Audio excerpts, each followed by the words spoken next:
যে দীর্ঘ প্রায় 2 বছর সময় হলো, 2 বছরই হলো মানে আওয়ামী লীগের পতনের পরে 2 বছর, এই সময়ের মধ্যে কি কথা হয়েছে রাষ্ট্রপতির সাথে আওয়ামী লীগের সভানেত্রী বা কোনো পর্যায়ের নেতার? আমি তো মনে করি তার সঙ্গে যোগাযোগ ছিল, কোনোভাবে না কোনোভাবে সেই যোগাযোগটা ছিল, এবং কথাবার্তা যে হয়নি সেটা বলতেই হবে যে কথা হয়েছে, যোগাযোগ হয়েছে। আচ্ছা, তো এই যে আপনি বলছেন যে কোনো জায়গা থেকে ছড়ানো হচ্ছে, আপনার কি মনে হয় কোথা থেকে আসলে বা কারা মানে এটি ছড়াতে পারে বা ছড়ানোর উদ্দেশ্য কি?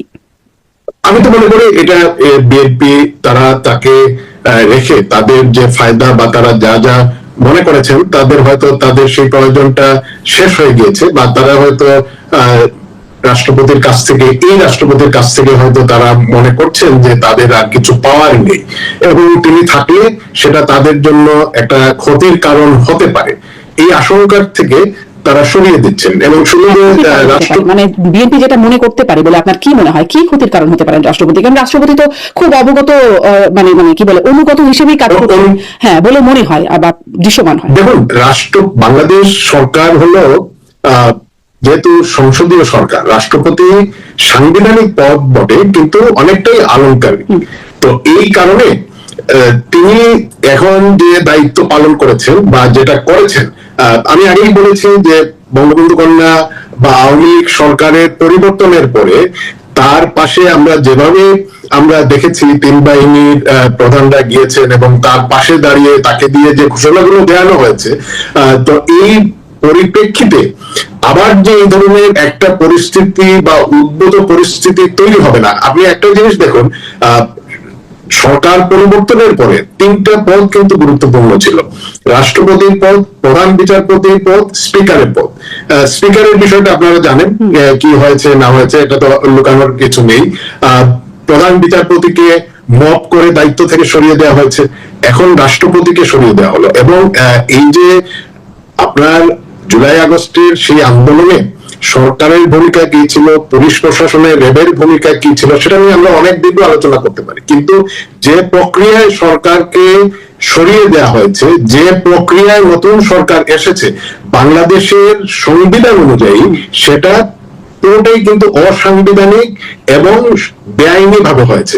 যেহেতু বেআইনি ভাবে এই বিষয়গুলো হয়েছে, আগামী দিনেও এই যে পরিস্থিতি অন্যরকম হবে না এই নিশ্চয়তা কিন্তু কেউ দিতে পারে না। কারণ জুলাইয়ের প্রথম সপ্তাহে সরকার পরিবর্তনের বা এইভাবে যে আন্দোলনটা হঠাৎ করে এই সহিংসতা এবং সেই জঙ্গি যেভাবে তৎপরতা, সেটা যে এমন একটা পর্যায়ে যাবে সেটা নিশ্চয়ই জুলাই প্রথম সপ্তাহে কেউ ধারণা করতে পারেনি। তো আপনি যেটি বলছেন অসাংবিধানিক, এটি অবশ্য সাংবিধানিক বলে যারা জুলাইয়ের পক্ষের আন্দোলনকারী ছিল তারাও দাবি করে না যে এই অন্তর্বর্তী সরকার গঠনের যে প্রক্রিয়াটা সেটি খুব সাংবিধানিক, ফলে তারা সংবিধানটাকেই মানে পুরোপুরি সংস্কার করা, বাতিল করা, সেটির পক্ষে কথা বলে। কিন্তু আমি আপনার কাছে এটা জানতে চাই, আপনি বলছিলেন রাষ্ট্রপতির ভূমিকার কথা। হ্যাঁ, আমরা দেখেছি যে 3 বাহিনীর প্রধান কিভাবে তার পিছনে দাঁড়িয়েছিলেন এবং তিনি মানে ঘোষণা দিয়েছেন, তারপর শপথ পড়িয়েছে, তার ভূমিকাগুলো অন্তর্বর্তী সরকারের সময় দেখেছি।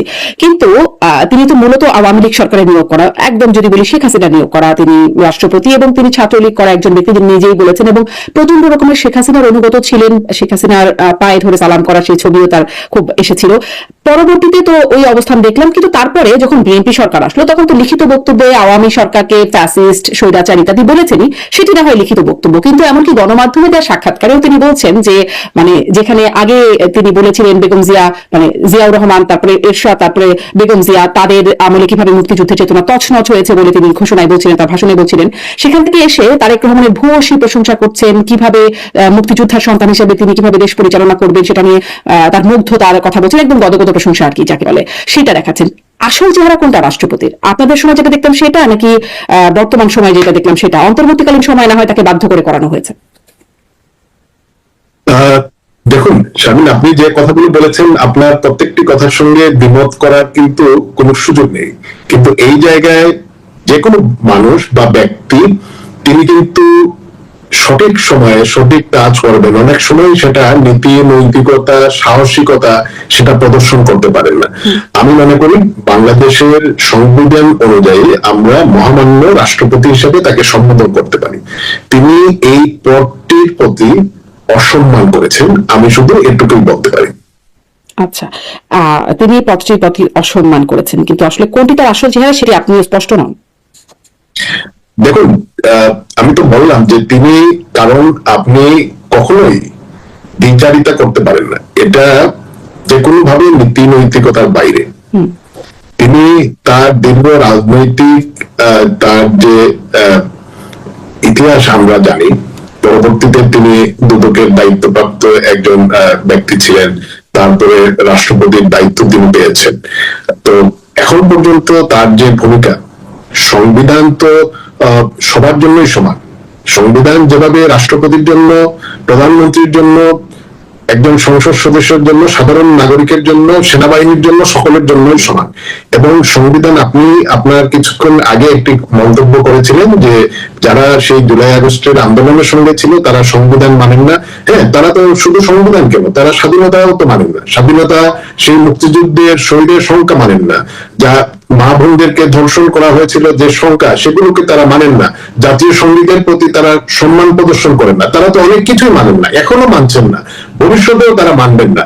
তো এটা, এই যে যারা না মানেন এবং এই যে রাষ্ট্রপতির যে আচরণ, এটা আমি মনে করি সংবিধানের প্রতি, সংবিধানকে রক্ষা করার জন্য সাংবিধানিক যে পদগুলো, যে দায়িত্ব অর্পণ করা হয়, সংবিধান তাদেরকে যে দায়িত্বটা অর্পণ করে বা জাতির যে প্রত্যাশা থাকে, সেই প্রত্যাশা পূরণে তিনি ব্যর্থ হয়েছেন। জি, এটা অবশ্য পুরনো কথা, কিন্তু আপনি যেহেতু ব্যর্থতার কথা বলছেন, সংবিধানের মোড়কে আপনারাও কি জনগণের ভোটাধিকার থেকে বঞ্চিত করা, বা জনগণের ভোটাধিকার যেটি আসলে সাংবিধানিক তাদের অধিকার, সেখান থেকে আপনারা মানে সেই সাংবিধানিক সেই জায়গাটি অক্ষুণ্ণ রাখতে আপনারাও কি ব্যর্থ হন নাই, বা আপনারা কি আসলে সেটিকে ভুলণ্ঠিত করেন নাই? আমরা তো দেখুন, দীর্ঘদিন ক্ষমতায় ছিলাম। বঙ্গবন্ধু কন্যা, তার কথাই যদি আমি এখানে উচ্চারণ করি, তিনি তো বলেছেন দীর্ঘদিন ক্ষমতায় থাকার কারণে আমাদের কিছু ভুলভ্রান্তি ছিল। আমাদের ভুলভ্রান্তি ছিল না আমরা সেটা বলছি না, কিন্তু আমি যদি একটা ভুল করে থাকি, আপনাকেও আবার সেই ভুল পুনরাবৃত্তি করে করতে হবে, এই ধরনের তো কোনো কথা কি জাতি মেনে নিবে, বা এটা কি খুব ভালো হবে? আচ্ছা, আপনার কথার প্রথম অংশটুকুতে থাকি, আপনারা কি এটা মেনে নেন যে আপনারা ভুল করেছেন? হ্যাঁ, আমরা দীর্ঘদিন ক্ষমতায় ছিলাম। আমাদের এই দেশের অর্থ সামাজিক অবস্থা দেখুন 2006-7 কোথায় ছিল, 2024-25 মানে 25 না, 23-24 কোথায় এসে দাঁড়িয়েছিল। তো আমাদের অনেকগুলো ভালো কাজ ছিল, এবং দীর্ঘ সময় ক্ষমতায় থাকার কারণে আমাদের কিছু ভুল ভ্রান্তি তো নিশ্চয়ই ছিল, কারণ মানুষ মাত্রই তো ভুল হয়।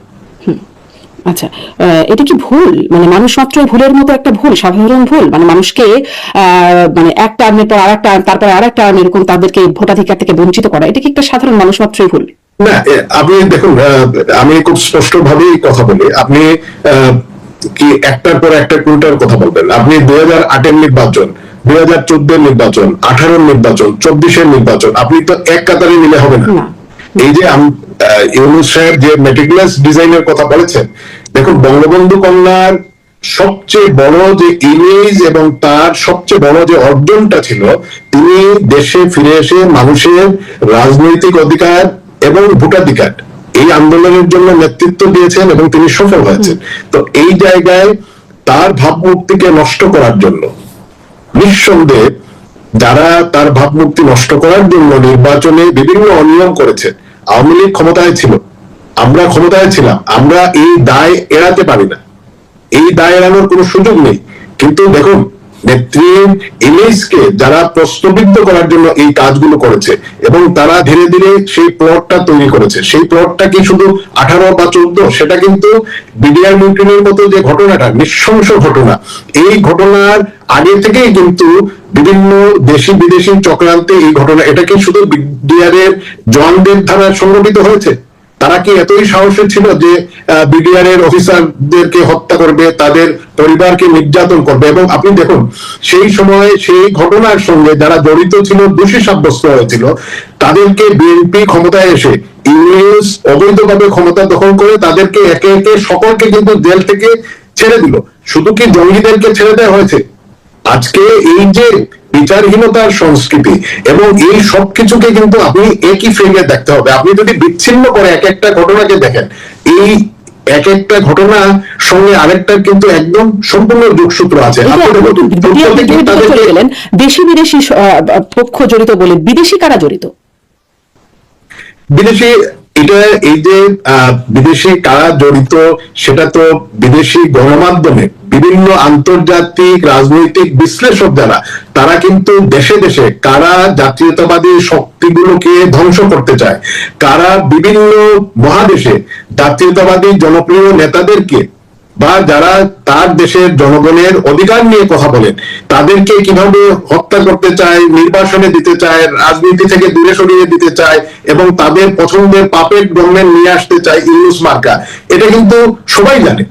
না, এই বিদেশি সাথে বিদেশি শক্তি কারা, সেটি আসলে যদি আপনি স্পষ্ট করেন, সবাই জানার মধ্যেও একটু স্পষ্ট হয়ে যায় আসলে কারা তারা, আপনার মানে বিশ্লেষণ। দেখুন, চিলিতে টানা ঘটনাটাই ঘটিয়েছিল। ইন্দোনেশিয়ায় যে হাজার হাজার কমিউনিস্টদেরকে হত্যা করা হলো, কারা হত্যা করেছে? বঙ্গবন্ধু হত্যার সঙ্গে কারা জড়িত ছিল? আপনার লিবিয়ার গাদ্দাফিকে কারা হত্যা করেছে? সাদ্দামকে কারা হত্যা করেছে? ভেনেজুয়েলার প্রেসিডেন্টকে কারা তুলে নিয়েছে? ইরানের এই যে একের পর এক তাদের নেতাদেরকে হত্যা করা হয়েছে, কারা হত্যা করেছে? এগুলো তো সবার কাছে পরিষ্কার। আপনি যুক্তরাষ্ট্রের কথা বলছেন, মানে বিডিআর বিদ্রোহ থেকে সেখানেও যুক্তরাষ্ট্রের ভূমিকা, মার্কিনীদের ভূমিকা। নিশ্চয়ই আমরা সেটা হয়তো প্রমাণ আমাদের কাছে নেই, কিন্তু এই প্লট গুলো তৈরি করা হয়েছে, কারা তৈরি করেছে, কারা অর্থায়ন করেছে? মার্কিনীরা নিজেরাই তো বলেছে যে তারা বাংলাদেশে রেজিম পরিবর্তনের জন্য অর্থ দিয়েছে, কিন্তু এই টাকাটা কার কাছে গেল? প্রধানমন্ত্রী শেখ হাসিনা তিনি সাক্ষাৎকারে যে লিখিত সাক্ষাৎকার দিচ্ছিলেন সাউথ চায়না মর্নিং পোস্ট বা রাশিয়াকে দেওয়া, রাশিয়ার কোনো গণমাধ্যমে দেওয়া একটা সাক্ষাৎকারে তিনি বলেছেন যে মার্কিনীদের ভূমিকার ব্যাপারে তিনি সেইখানে তিনি ডিনাই করছেন, যেখানে তিনি আগে বলতেন যে মার্কিনীরা চায়নাই বলেই তিনি ক্ষমতায় থাকতে পারেন নাই বা তাকে ক্ষমতা ছাড়তে হয়েছে, সেখানে তিনি কিন্তু বলছেন যে এরকম কোনো প্রমাণ নাই যে মার্কিনীরা ভূমিকা রেখেছে বা মার্কিনীদের হাত ছিল। আমি তো বলেছি যে আমাকে যদি আপনি বলেন এই ঘটনাগুলোর সঙ্গে তো প্রমাণ থাকে না, কেউ কোনো অপকর্ম করলে সেটা কি প্রমাণ রেখে করে? অবশ্যই তিনি সংসদে দাঁড়িয়ে বলেছেন যে প্রমাণ না থাকলে কি তিনি এমনি এমনি বলছেন হাওয়ার উপর ভেসে? নিশ্চয়ই তার কাছে কোনো একটা কিছু এসেছিল যেটা আসলে যেটারই বহিঃপ্রকাশ তিনি বলেছেন ক্ষমতা ছাড়ার মানে ক্ষমতাচ্যুত হবার আগে পরে। দেখুন, আমাদের আজকে তেল গ্যাস কার কাছে গেল?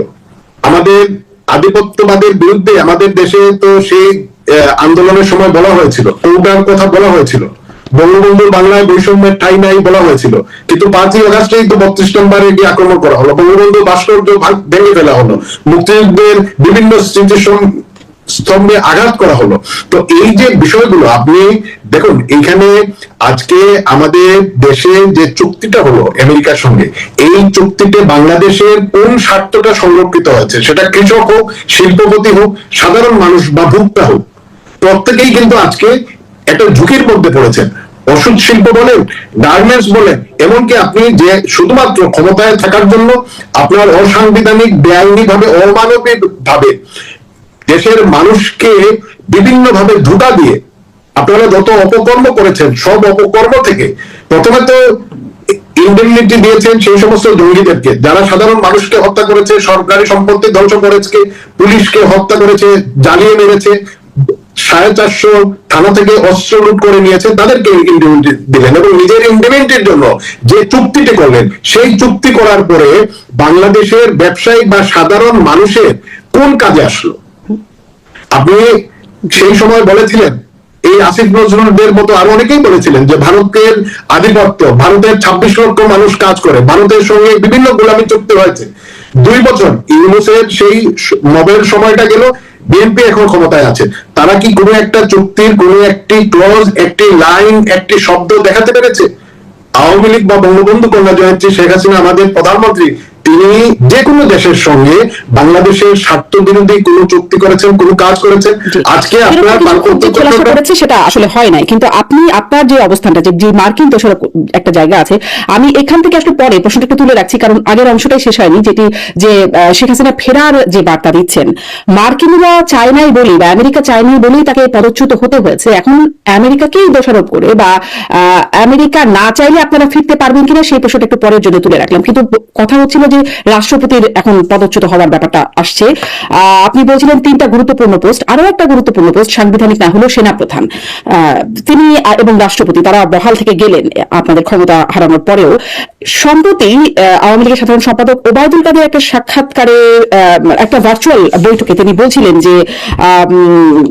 যে যারা আসলে বলছিলেন যে একবার যারা বিট্রে করে তারা সবসময় বিট্রে করে, শেখ হাসিনা দূরদর্শিতা নিয়ে প্রশ্ন করছিলেন, রাষ্ট্রপতি এবং সেনাপ্রধান নিয়োগের ব্যাপারে তিনি প্রশ্ন করছিলেন এবং তাদেরকে নিয়ে নতুন রণকৌশল সাজালে সেটা কখনো সফল হবে না, এরকম বক্তব্য দিয়েছিলেন। এই যে নতুন রণকৌশল সাজালে সফল হবে না, এই বার্তাটা বা এই সাবধান বাণীটা কেন দিচ্ছেন? এরকম কি কোনো রণকৌশল সাজানো হচ্ছে আসলে, যেখানে রাষ্ট্রপতি এবং সেনাপ্রধান আছেন? দেখুন, কাদের ভাই প্রথমে যে কথাটি বলেছেন, যিনি কমিটমেন্ট থেকে সরে যান, যে কোনো সময় যে কোনো কারোর সঙ্গেই তিনি সরে যেতে পারেন। তিনি রাষ্ট্রপতি হতে পারেন, সেনাপ্রধান হতে পারেন, যেই হন না, যে ব্যক্তি তার নীতি নৈতিকতা থাকে না এবং সে কমিটমেন্টের মধ্যে থাকে না, সে যে কারোর সঙ্গে সে কথার বরখেলাপ করতে পারে। এই পর্যন্ত তো আমি তার সঙ্গে একমত। এবং দেখুন, সেনাপ্রধান তো সাংবিধানিক, আমি যেহেতু 3টি সাংবিধানিক পদের কথা বলেছি এই কারণে তার কথা উল্লেখ করিনি। রাষ্ট্রপতিকে সরিয়ে দিলে তারা যদি রাষ্ট্রপতিকে নিয়ে অস্বস্তিতে থাকেন, সেনাপ্রধানকে নিয়েও খুব স্বস্তিতে থাকার কিন্তু সুযোগ আছে বলে মনে করি না। তারা মনে করবেন যে আগের সরকার তাকে নিয়োগ দিয়েছিল, তাদের নিউট্রাল ভূমিকা বা তারা যখন তাদের যে পরবর্তীতে যে তাদের ভূমিকাটা ছিল, সেই কারণেই তো ষড়যন্ত্রকারীরা বা আন্দোলনকারীরা বা জঙ্গিরা সেই সময় সফল হয়েছে। তো এখন যে আবার আরো এই ধরনের কিছু হবে না, এই নিশ্চয়তা, এই গ্যারান্টি নিশ্চয়ই কেউ দিতে পারে না। এবং যিনি একসময় কথার বরখেলাপ করেন তিনি